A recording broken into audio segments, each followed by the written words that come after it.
Well said. Yeah. Awesome. Do you find any when you're talking to the newer investors? What are some of the things that you find that the most common questions you're being asked? That we can kind of help along them. What are some of the things that they're asking you that all the other new investors, even no creators, right? What are the typical questions you're hearing from your posts or even your emails? Yeah. So one of the biggest questions, like, what happens if they stop paying? Is just like a Yeah. freak out. Yeah. It's like, what exactly happens? And so that's one of the biggest questions that I get is that the hesitancy of Yeah. what if they stop paying? Mhm. That's scary. It is scary Hmm.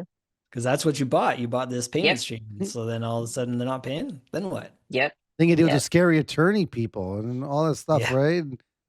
Yeah.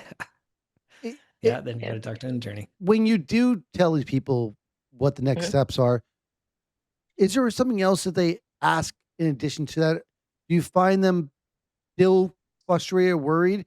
And how did you get over, that kind of fear, that anxiety driven thing? Because I think we all dealt with it. Even, I mean, my first, I don't know, 80, 90, 100 notes I bought were non-performers. So Mhm. I got over it pretty quickly. Yeah. But what do you advice do you give to them, or do they give back to you Hmm. when they first run into that? Yeah, I think the first thing, I kind of like share with them, like, you're thinking about what could happen and the collateral and thinking about you're doing your due diligence. And I definitely think that that's important to think Mhm. about and just share with them, like, this is, backed by real estate and there are options. There are, different extra strategies that you can work Yep. with. And Mhm. so giving them that, I think it kind of helps them with the different strategies that you can use. Instead of like there's just a stop and there's just, everything just falls apart, but there's different things you can do. But in letting them know that the reality is the reality too. And so, you know, being able to hold their hand a little bit about the strategy, but offering some advice to help them along the way to kind of think through That that protection's process. inside the agreement, right? Yeah. That's Yep. there. It's not like it's a left field. It just it feels awkward, right?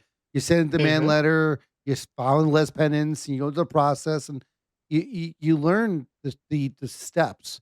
And Yeah. Yep. it takes a little while. I mean, Hmm. I'm thinking back to my first note, and it was a disaster. On my first two, they didn't even know they owned the debt anymore. They were like, "Oh, we don't own that property." Like, "Yeah, you do."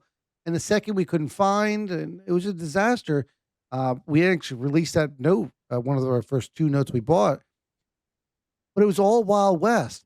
And I think it goes back to making sure your due diligence is solid and you feel Hmm. confident, not for the fact that it'll perform forever, but what if it doesn't? Mm.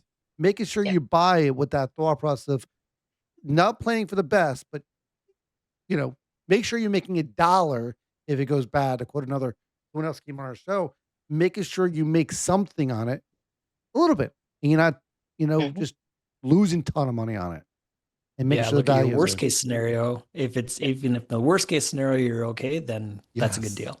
Yes. And then go from there. Yeah. Yeah. What deal have you been surprised with? Well, give us a deal or a scenario that you're shocked by, or maybe a bad story or a good story about your experience.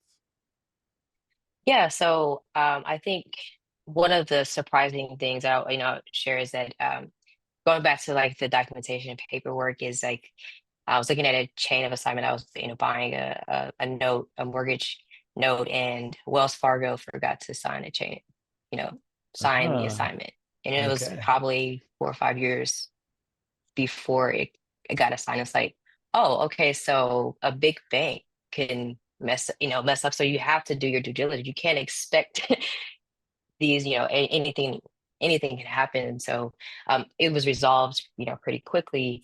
But I definitely think that was, eye opener. Oh, yeah. And so Hmm. that's why it's important to do the due diligence part. And Yeah. the other ones have just been really inspiring because they've paid off quicker. And Yeah. some scenarios where I had a one borrower who paid extra on the principal every Mhm. month. And it was like, Yeah. oh, this is a nice thing. And so Yeah.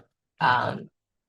they wanted to pay the note off faster. And so those are some good wins that, expecting, some income replacement, but you're getting a little bit more on the back end. So Yeah. What's been your You're good with best the back. deal? What's been the deal that, without, you don't give us trade numbers, but what was Yeah. that deal that stood out where someone says, "Hey, tell me why to get into notes." What story would you give them? yeah, so I think it was like the note that allowed me to pay off my student loan debt. Mm. And Yeah. so that was the one that was like, oh, okay, this is what this what it's about. And so um didn't think it would be paid off. And so I paid it off 2 years earlier than I was expecting to do it. And so I was like, Nice. okay, yeah, this note thing actually does work. Yeah.